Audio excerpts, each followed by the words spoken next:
સંભલમાં ચંદોસીમાં સતત 10મા દિવસે વાવમાં ખોદકામ યથાવત છે। ખોદકામ દરમિયાન વાવનો બીજો માળ મળી આવ્યો। ચંદોસીની વાવ 3 માળની હોવાનો સ્થાનિકોનો દાવો છે। ખોદકામ બાદના વાવની અંદરના દ્રશ્યો સામે આવ્યા। આપ અંદરના દ્રશ્યો જોઈ રહ્યા છો। બીજો માળ પણ મળી આવ્યો છે, જ્યારે કે સ્થાનિકોનું કહેવું છે કે આ વાવ 3 માળની હોઈ શકે છે। ચંદોસીની વાવ 3 માળની હોવાનો સ્થાનિકો દાવો કરી રહ્યા છે। ખોદકામ બાદના વાવના અંદરના ભાગના દ્રશ્યો આપ જોઈ રહ્યા છો। બીજો માળ મળી આવ્યો છે વાવનો। સંભલના ચંદોસીમાં મળી આવેલી વાવ ખૂબ જ મોટી હોવાનું અનુમાન લગાવવામાં આવી રહ્યું છે। તો સતત 10 દિવસથી વાવમાં ખોદકામ કરવામાં આવી રહ્યું છે। ખોદકામ દરમિયાન બીજો માળ પણ મળી આવ્યો છે તેવું કે સોનકરનું કહેવું છે।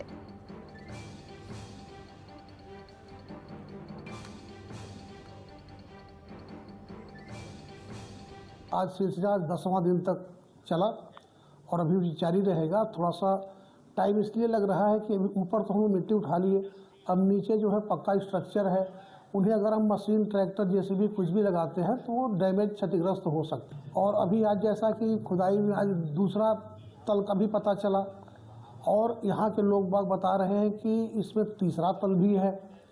तो वो तो जैसे जैसे खुदाई करते आगे बढ़ते जाएंगे वैसे वैसे पता चलता जाएगा। अब ये खुदाई पूर्ण होने के बाद ही कहा जा सकता है कि कब तक चलेगा, क्या होगा, वरना अभी कुछ अनुमान लगाना उचित नहीं है।